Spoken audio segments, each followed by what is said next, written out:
منافقين بمز زور قلصون أو أن بس حالة فرز كان بيكره جاوري سخلك تطوع كاتون عيبك أن درناك بويا هميشة برخنب لو كسانيك وأبخشن تطوعك بويا خوي قول لي أم صفتين در أخابتاتي لغزوي تبوك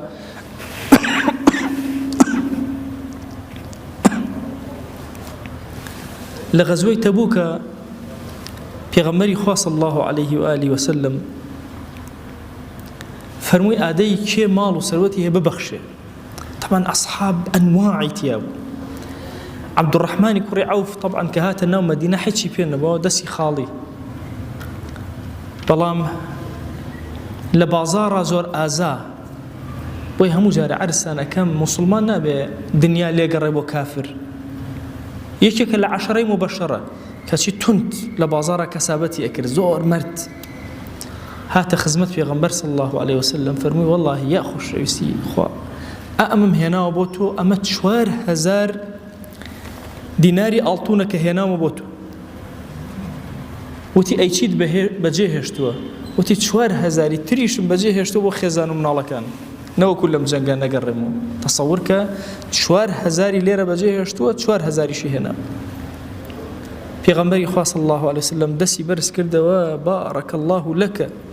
فيما أعطيت وفيما أمسكت خوا بركت بخات أويك بخشيت لبيناوي خوا بركت بخات أويك لماله وقل داوته. طبعا عبد الرحمن كري عوف كاتي كمرد زور دولة من خزانة كاني كاتي كتوزيع ميراتكان كرت يكي كان طبعا خزانة كان سيدان أبو للروايات كان الروايات إن شاء الله يقدان أبو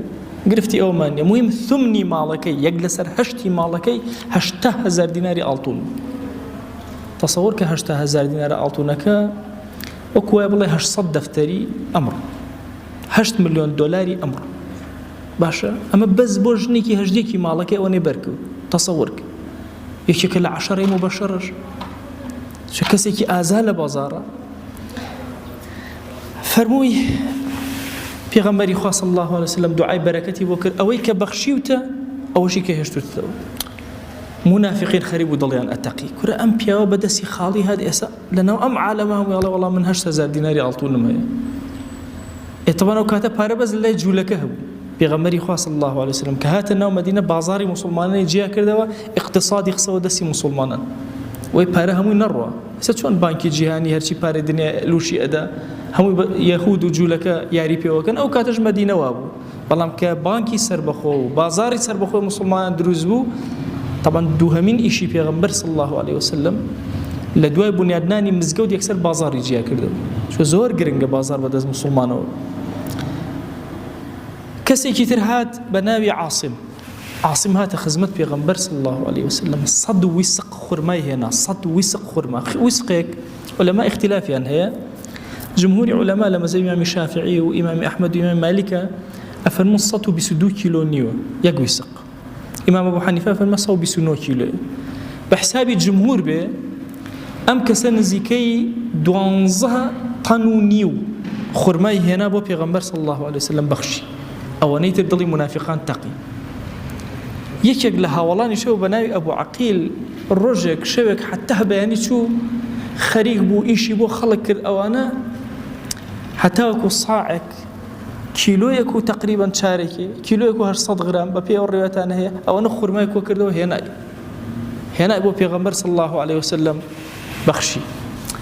أماني كزوريان بخشي بو أوان لبين خويانا يانو دسيك مالك خوي لك شو أصرفك هاتشيك أويك كمي بخشي بو يانو كره خوا كي إشي بو توزيتو هي آخر تو بسي وتوزو هنا لهردو بارك الله إيمان داران يعني هذا رب العالمين توماري كرد فرموي الذين يلمزون المتطوعين من المؤمنين في الصدقات والذين لا يجدون إلا جهدهم حتى يعني إلا جهدي خويا النبي أو توزيك كويان كردو هنا يعني أي بخشن